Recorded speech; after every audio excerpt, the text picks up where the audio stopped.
Ramadannya juga tak jadikan momen ataupun kesempatannya untuk memperbaiki amal, meningkatkan amal, dan yang paling penting adalah kesempatannya untuk bertaubat. Terjadikan Ramadannya adalah bulan bertaubat. Sebab salah satu daripada tanda-tanda amal getanya diterima oleh Allah, dipegah oleh ulama, alamatu qabulil hasanah al hasanatu ba'daha. Salah satu tanda diterima kebaikan iaitu berlangsungnya kebaikan sesudahnya. Menyahli Ramadan tanya Tuhan ada Mbak Adun. Mualam lagi set perangai, akai dalam lagi set lagi jamun malah lebih. Tuhan ada Mbak Adun lah baca. Mufhum dia baca anu kan. Maksud Tuhan ada Mbak Adun ti lebih nakal lam, lebih bandel lam daripada sebelum Ramadan. Itu pertanda kebaikan dalam bulan Ramadan hanya diterima oleh Allah. Man na lagu gepegah ditungku dalam bulan Ramadannya gebelenggu syaitan. Kendungku pegah Nabi. Dalam bulan Ramadan Allah membelenggu syaitan. Tapi kenapa masih banyak orang jahat dan nakal dalam bulan Ramadan? Ketahuilah yang mempengaruhi orang untuk berbuat jahat ada 4. Pertama, syaitan jinni, syaitan dalam wujud jin. Kedua, syaitan insi, syaitan dalam wujud manusia. Yang ketiga, hawa nafsu. Yang keempat, hubbud dunia, cinta kepada dunia. Maka dalam hadis, hubbud dunia ra'su kulli khati'ah. Cinta kepada dunia adalah pangkal, sumber seluruh kejahatan. Yang gebelenggu dalam bulan Ramadan cuma siapa? Lebah tu macam bebas. Jadi lebah tu yang mempengaruhi hamba untuk berbuat jahat masih bebas. Cuma yang dibelenggu satu. Maka hana mustahil dalam bulan Ramadan masih terjadi orang yang melakukan kejahatan atau keburukan, karena yang mendorong kepada kejahatan masih banyak, bukan hanya syaitan insi ikut jai. Alian hawa nafsunya internal tanya, dalam diri tanya masing-masing. Alian cinta kepada dunia. Maka sebenarnya hakikat dalam menyambut Ramadannya mulai dari awal Sya'ban, malah kan dari Sya'ban, dari Rajab pun mulai. Kasirah ulama salaf yang bernama Abu Bakar Al-Balqi, beliau menyebutkan bahawa Rajab adalah syahrul zar'i. Apa makna Rajab syahrul zar'i?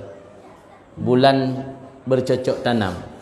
Sya'ban syahrul saqi zar'i, bulan menyiram tanaman. Ramadan syahrul hasadid zar'i, bulan memanen tanaman. Intinya punya kebaikan tak tumbuhkan, tak perbanyak mulai dari bulan Rajab. Tak siram ketika tamang Sya'ban, lang Ramadan tinggal ada petik hasil panen. Tapi kebanyakan orang baru menanam ketika masuk Ramadan. Kapan menyiram, kapan memanen. Malah kalau sempat tak siram, kaitan mong seperlai yang akhir Ramadan, kamulai trend. Bijai-bijai kata tungkit, pajan 4,000 bulan. Kalau enggak itimoh tanaman, baru bi'u itimoh. Kamu-kameng mi paju, tanya-tanya paju. Pajan dah rumpak panen.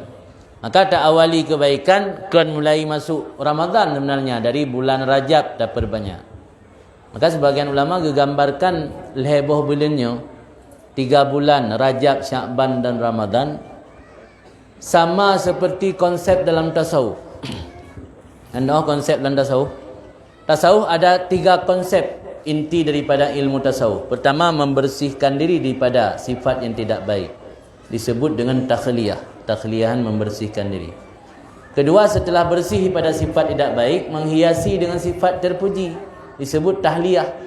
Ketiga, baru kita merasakan ketika beribadat khusyuk dan khidmat, merasakan seolah-olah Allah selalu hadir dalam hati kita saat kita melakukan ibadat karena hati telah bersih.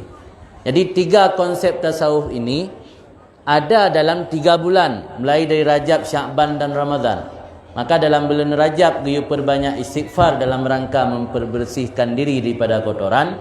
Sya'ban memperbanyak salawat agar akhlak mulia yang dimiliki Rasulullah dapat kita tiru dan kita contohkan. Kemudian yang ketiga tajalli, iaitu ketika masuk Ramadan hati kita yang sudah bersih, insya-Allah kita beribadat dalam keadaan khusyuk. Kemudian harapan kepada para adik-adik santri ketika dalam Ramadan, karenanya masa libur adalah bukan masa untuk berleha-leha. Libur bukan masa katanya bebas daripada aturan, tapi libur adalah kesempatan tanya untuk mengevaluasi diri sejauh mana katanya ketika hanale tinggal sajan gure dan didayah pekesanggup tak jalankan aturan-aturan dan kedisiplinan yang selamanya kage terapkan didayah. Yang hakikat daripada masa libur. Orangnya ada anemid dayah atau kampung anggap masa liburnya kesempatan bebas. Kesempatan yang hanya terikat dengan aturan. Padahal inti daripada libur ke pegat pre dayah untuk genebi kesempatan kegetanya bermuhasabah, menilai diri sendiri. Pukul tanya tabi-tabi payah gato le gure. Pukul tanya tabi-tabi payah ge pugo te bunga. Pukul tanya tabi-tabi payah ge pingat sembayang. Yang kesempatan dalam masa libur. Tapi urun dayah tepre le salah ke bermakna ke masa liburnya kesempatan bebas dempu je. Yang beraka hidayah sembahyang subuh lang wate na sabugo gara-gara pre masa subuh berlepan. Yang beraka tidang jamaah gara-gara pre jamaah na anali nyo yang le terjadi tak kalian kadang-kadang. Jadi dalam masa liburnya jadikan kesempatan untuk bermuhasabah diri, melatih dan untuk membuktikan sejauh mana kaedah kedisiplinan kita dalam beribadah.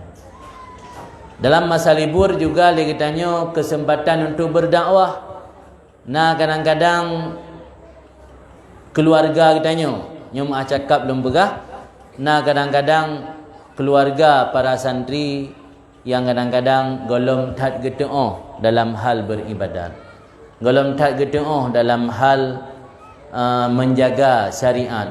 Ini tugas-tugas santri ketika wo kampung untuk mencontohkan kepada orang tua, ayah dan mak bagaimana menjalankan syariat Islam yang sebenarnya. Karena urangnya cakap belum pegah letat masyarakat Aceh gesembayang getim. Tapi cara getung wuduk nak betul.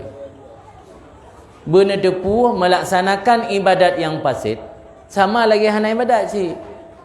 Ada orang anggap yakin sembahyang yang tapi sembahyangnya mah. Tapi dia tunggu tu no raja ro nak terus tingkai. Otak gerah muka yang mana? Kena batas punya hana kena. Melaksanakan ibadat secara fasid sama seperti tidak melaksanakan ibadat. Sama. Jadi baik tak kalian nak kesembayang betul ina tapi kesah nasah. Sebab ulam urinang mak cakap yang galak pakai make up nah. Miara dia pakai make up Dubai ngan menyawatan itu wudu. Air yang dibasuh muka itu dimaksudnya untuk basuhan pertama yang hukumnya wajib. Menyo bekasan make up golong gadah yang red ada muka tidak lagi menyucikan. Sebab ia na'i suci menyucikan. Salah satu penyebab ia hanale sifat menyucikan berubah air dengan benda suci. Termasuk benda suci make up. Yang kepuduk bak muka yang bermaksud untuk rah sebagai fardu wudu menjampulah dengan make up sehingga warna ka berubah lagi warna santan. Karena make up Dubai dan hanale gerah kedua kelih atau gerah kedua bermaksud kesunat sebab sunat taslis yang hanasah dari tung wudukkan hanasah.